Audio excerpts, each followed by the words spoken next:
سلام سلام، مرحبا بكم في قناتي مطبخ فوزية. جبت لكم وصفة اليوم، جبت لكم بيتزا كاري بعجينة القمح الكامل. جاتني الوصفة بزاف بنينة، مي تدي لكم الوقت. تبعوني تشوفوا واش عندنا مقادير كيفاش وجدتها.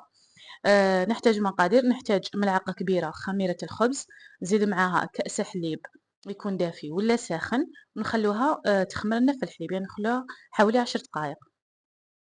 من بعد جبت الفرينة تاعي، درت 5 كأس تاع فرينة قمح كامل. بالنسبة للمقادير غادي نكتبهم في صندوق الوصف. زدت معاها نص ملعقة كبيرة تاع ملح، وملعقة صغيرة دبسة تمر، وزدت معاها ياغورت طبيعي، وملعقة كبيرة خل، وزدت معاها 3 ملاعق كبار تاع زيت الزيتون. ومن بعد اللي نزيد معاها كامل المقادير نخلطها باليد حتى اللي تمتزج كامل المكونات اللي درناهم قبل. من بعد اللي نخلطوها ونمزجوا المكونات كامل، نبداو نضيفوا في الحليب تاعنا تدريجيا حتى نتحصلوا على عجينه. انا كي تحصلت على عجينه كانت ما زالت فيها الحليب، على ذاك زدت معاها الفرينة قمح كامل حتى اللي تلمت لي عجينه بالتدريج. من بعد نغطوها ونخلوها تخمر. من بعد جبت المقلة تاعي درت فيها ملعقة كبيرة زيت زيتون، 3 ورقات تاع عمد بيان سور تغسلوهم، زدت معاها 2 فص تاع ثوم كنت رابيتهم، وزدت معاها حبة بصلة صغيرة كذلك تغسلوها تنقوها وترابوها معاها.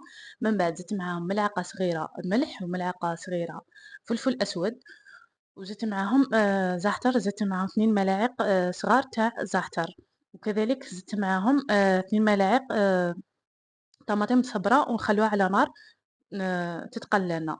من بعد زدت معاهم جبت الطماطم حبة كبيرة وحبة صغيرة، ونزيدوها كذلك لاصوص تاعنا تاع البيتزا، ونخلوها على نار هادية كذلك، نغطوها ونخلوها تتقلى معاهم. خلطتها قبل مع المكونات ومن بعد درتها على النار، وبيان سور تغطوا عليها مع التحريك المستمر.